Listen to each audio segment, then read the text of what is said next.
पर megawatt कति cost आयो अहिलेको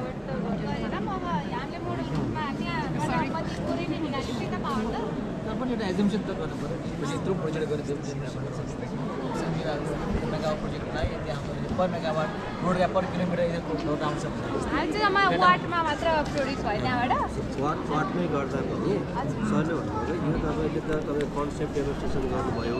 इकोनोमिक एनालाइसिस के इस्टिमेसन अनि भ्यालुएसन अथवा इकोनोमिक एनालाइसिस के त गर्नुभयो होला नि त हामी फोकस्ड गर्नु एनिवे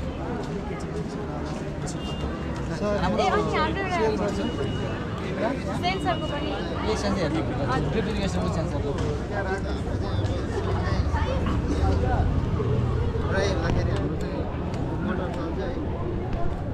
ड्राई हुँदाखेरि चाहिँ पानी दिने भयो सेन्सरले चाहिँ त्यहाँ चाहिँ मोटर चल्यो यो चाहिँ यसरी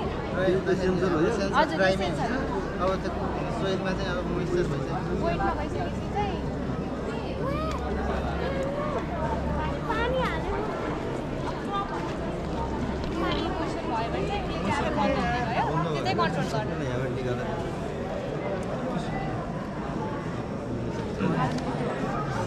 त्यसमा इरिगेसनमा चाहिँ त्यो कन्सेप्ट छ क्रपको रिक्वायरमेन्ट अनुसार हाम्रो प्रोग्रामिङ गर्न सकिन्छ कुन क्रपलाई कति वाटर डेल्टाहरू कति चाहिन्छ त्यही अनुसारको प्रोग्रामिङ गर्छ त्यही इन्टेन्सिटी अहिले चाहिँ हामीले 400 इन्टेन्सिटी जस्तै यो पानी डिएससी सेन्टरमा हुँदो रह्यो जुन क्रपको डेल्टा क्रपको रिक्वायरमेन्ट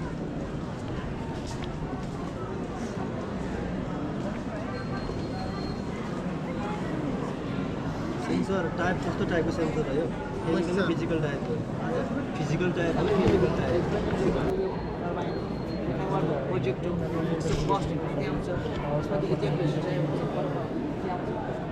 त्यसो गर्ने होइन अब यही किन आएको डेमोन्स्ट्रेसन भयो है त्यो डेमोन्स्ट्रेसन त्यो पाइप दिनुपर्छ पाइपबाट पानी पास भयो त्यो टर्बाइन छ क्या बाह्र लाग्छ के छैन टर्बाइनबाट पास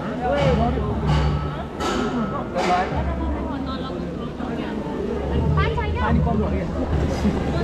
पानी कम छ